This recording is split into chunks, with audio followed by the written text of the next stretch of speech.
everyone, welcome back to my channel, and in this video this is the part 2 of Inanna and the Huluppu Tree. So in this video I just wanted to add some information regarding the text, and first of all let's even answer to some questions regarding the text. So what is the Huluppu Tree?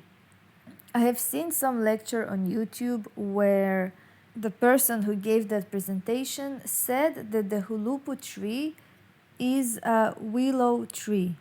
And the willow tree is actually connected with water. It is growing near water. And in some cultures, the willow tree represents grief and crying, and it also has some medicinal properties. Now, the second thing that I wanted to add to the commentary of the text is regarding the sun god Utu. Utu is the brother of Inanna. It is the sun god, and he's not helping her in this particular text.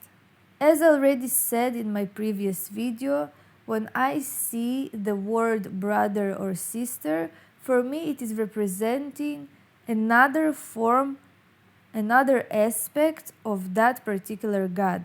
So Utu have Inanna's aspect in him, and Inanna has Utu's qualities in her also. So Utu is the son of justice, of morality, and truth. Also something that I have noticed in ancient Phoenician scarabs, I'm a bit deviating from the subject, but I noticed that there is a depiction of Astarte, of Astarte, with sun with wings. So we again can see that Astarte is connected somehow to the sun. And the connection is because that she is also a goddess of justice and morality and truth in a way. I mean, she has those qualities. So coming back to Inanna and the Huluppu Tree, when Inanna is asking for the help of Utu, she's basically trying to resolve her issue in a very moral way, in a way of justice, in a way of truth, in a way of morality.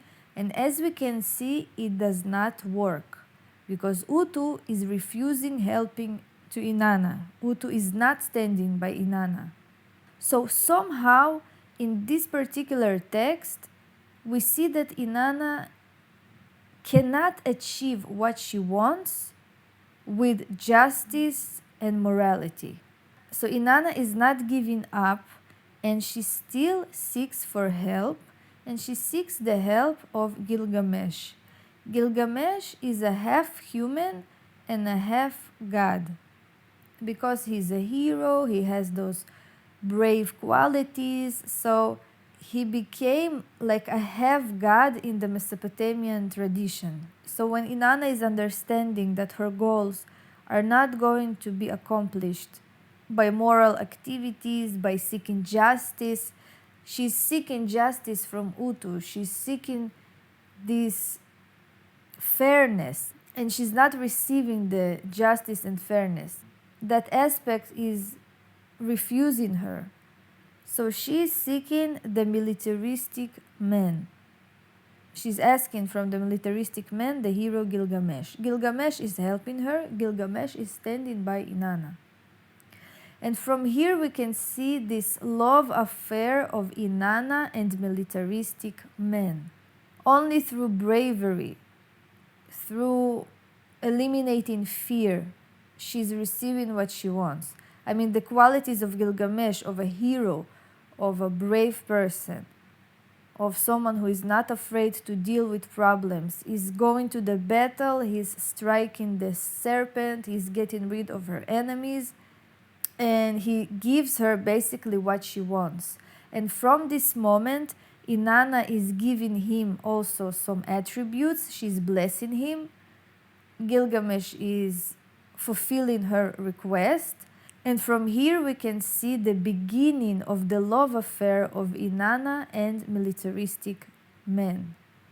We also can observe in later text that Inanna is interested in Gilgamesh, but he's refusing her. This is another video and this is another topic, but she has this attraction to militaristic men. And also, Inanna is giving a lot of power to Sargon of Akkad. He is also a very militaristic king. He's coming from nowhere. He was a gardener, and she gives him this tremendous power when he's climbing the ladder, and he basically becoming the most powerful man in Assyrian culture in Mesopotamia. Also, Sargon of Akkad, of course, gave Inanna a lot of power. She is becoming to be Ishtar in that period of time. So Inanna is attracted to military brave men. She gives them power, they give her power, and we see this beautiful synchronicity. And she is the goddess of war. She is the life force that is giving a lot of willpower and a lot of energy. There is a lot of synchronicity between Inanna and the military. Inanna and war. Inanna and willpower. Inanna and free will. Inanna and assertiveness. And Inanna and fighting and dominance and throne and control. So, another question that we can actually ask. So if Inanna is such a great goddess, why she didn't struck the serpent by herself? Why she was asking for help? So we can interpret this in a very personal way. Everyone can, figure out a solution to that question. We can say that first of all, Inanna was very young. She did not had a lot of power then because she was afraid of the word of En, she was afraid of the word of Enlil, and she was seeking for help. She wanted that someone will help her. Now, as we can see in later texts, Inanna is really a manipulative goddess. She likes when people are doing things for her. She don't like to make her hands dirty. She always have assistance and someone who is helping her. Yes, she is a fierce goddess, but we can see that she always have some assistance. She's not doing things in her own way, except of the descent to the underworld. So in my opinion, this is describing not that Inanna is not powerful enough to do all of those missions by herself. This is false. She actually can do everything. It's a goddess. It's a goddess frequency. She's powerful enough. But with those stories, we can understand what type of people or what type of personalities belong to the goddess, are helping to the goddess energy. So when we're thinking of military men, when we're thinking of a brave people, of someone who is not afraid to deal with problems and obstacles, someone who have brave qualities, that type of personality, that type of a person belong to Inanna, is basically helping to our goddess to achieve what she wants. I mean, this is a beautiful story that is showing to us, the sides of the goddess. It does not mean that she is not capable enough to do all of those things, because of course she is. It is just a beautiful, mystical story of showing us what type of personalities, what type of people are actually helping the goddess or having the qualities of the goddess. So yes, militaristic men, brave people, powerful people, influential people are developed such a strong willpower and discipline and bravery that of course they are working through the goddess. So this is basically the love affair of Inanna with influential, powerful people. They give her the throne, but when they give her the throne, they are basically give the throne to themselves. So the Huluppu Tree is speaking about the first steps of achieving a throne, of achieving success and dominance. When we are speaking from an esoteric point of view, from an occult point of view, people who are dwelling in that world can understand the mechanism of the goddess of how to achieve goals, of how to achieve power and assertiveness, and how to make your willpower bigger. You need to be brave, you need to be disciplined, you need to be assertive, you need to eliminate fear from your life. So this is the most important aspect of this story. We can use it in our esoteric life, in our occult life. So people who want to achieve some goal or destination in that path, they can use the mechanism and the energy of the goddess. So I also want to mention something very important. The goddess Inanna, Ishtar, Astarte, and her sister Anat, it's a very militaristic energy.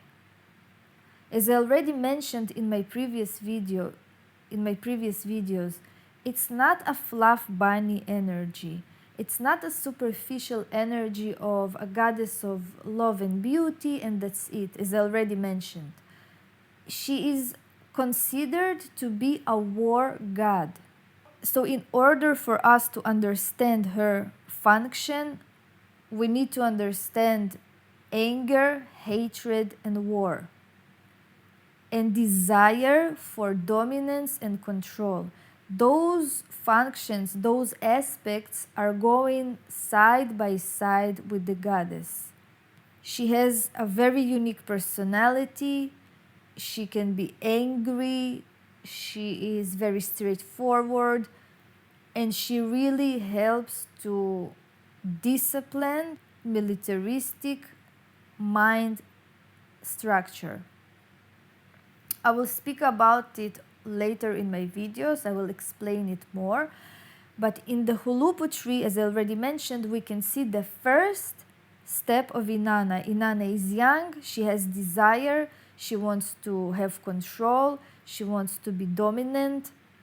She's afraid of En and Enlil, and later on she's taking over the cult of the god En, and she's becoming very powerful. This is why military kings worshipped that goddess. She's the goddess of triumph and victory, and she is the goddess of heroes. So working with her and diving into her energy requires a lot of self-discipline and being very strong and brave. So in the next video regarding Inanna and the God of Wisdom, we will see another function of Inanna, another step that she's taking over to her path to dominance and control. So thank you for watching. Follow me on Instagram on magicalkey666. If you have any questions, please write in the comments and tell me what you think about this subject. I also highly appreciate all the people that are writing experiences that they have with the goddess, and I'm really amazed that we all have pretty much the same experience. So it is really giving validation to the energy of the goddess, how strong she is, and to her function and to her mechanism. I also wanted to mention that Inanna is really helping to people who have problems with those aspects of assertiveness, willpower, discipline. She will help you to gather the militaristic qualities in your personality that you need in order for you to be better, in order for you to achieve your goals and to be brave and successful. So see you in my next video.